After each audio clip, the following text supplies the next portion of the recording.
Hi, this is Paul Battaglia, and this is section 2.3. Students arrive at section 2.3 now knowing what a derivative is and having some understanding of some basic differentiation rules. So naturally it's time to move from the basic to the more intricate, and that brings us to the product and quotient rule. So the essential question that you'd like students to be able to answer is very simple. How do I use the product and quotient rule for derivatives? This section will naturally lend itself to addressing mathematical practice for AP Calculus number 3. And that is the ability for students to select appropriate strategies. So a nice warm-up actually might be able to greet the students with, let's say, this following problem. F of x equals the quantity of 2x plus 4 times the quantity of 3x squared minus 7. Now, that's a product of two functions, but the students don't know the product rule yet. So what you're looking for is, are students making up their own rule? Or do they have the ability to expand that expression and then use some of the basic rules we discussed in section 2.2? Look for those kinds of things right away and caution them about making rules up that they don't really know about yet. So a nice thing to do here as we get into the product rule and the quotient rule is look at examples 1 and 6 specifically, because they address efficiency and strategy. Always ask students, is there an easier way? And even in that warm-up, there was an easier way. We didn't have to use a rule that they didn't even know yet. So look for ways to make their lives a little bit simpler. Now, along those same lines, on the AP exam, what's important is that students need to recognize alternate forms of these kinds of answers. So if students are working through a question that requires the product or the quotient rule, they may have questions like, how far do I go?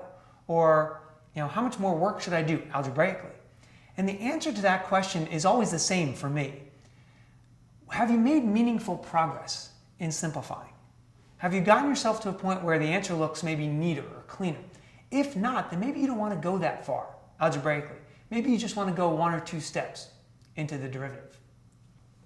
So there are lots of common mistakes, as you might imagine, as you go through these rules. Now, students have to practice them. They have to master them. They have to work at them. And sometimes 5 to 7 to 10 problems just isn't enough.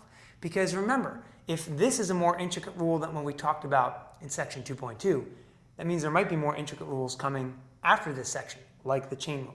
So emphasize to students that if we're going to try and avoid some common mistakes, really work hard at mastering these rules. So what do I look for as a teacher? Well, let's think about the product rule first. Students initially think that when you have the product of two functions, that the rule is just to take the derivative of one times the derivative of the second one. Clearly, that's not the case. Likewise, with the quotient rule, students tend to think that you have to take the derivative of the top and divide it by the derivative of the bottom. That's an issue. The quotient rule also has its own problems. Since it's such a large expression and the derivative is so involved, students might actually forget to bring the denominator with them in that expression. They might reverse the order of the top when they're deriving. So a neat little funny thing we like to do in my class is we like to remember kind of like a little, I'm not going to call it a song, but a way to help us with the quotient rule. We say low d high minus high d low over low squared. And what does that mean?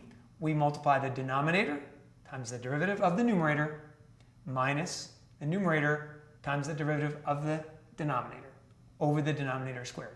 That's a mouthful, but it may help them encapsulate that rule a little bit more, kind of make it a little bit easier to understand. Finally, when students start to work through higher order derivatives, second derivatives, third derivatives, they actually forget that after they do their first derivative, they might need to use the product rule again in the second derivative, or the quotient rule. Now, a good way to assess this is with our lesson closer. We've asked the students to find the second derivative of the cosecant function. And what that will do is yield the necessity for the product rule in that second step. I hope these tips have been helpful. I'm sure you'll find much success in section 2.3.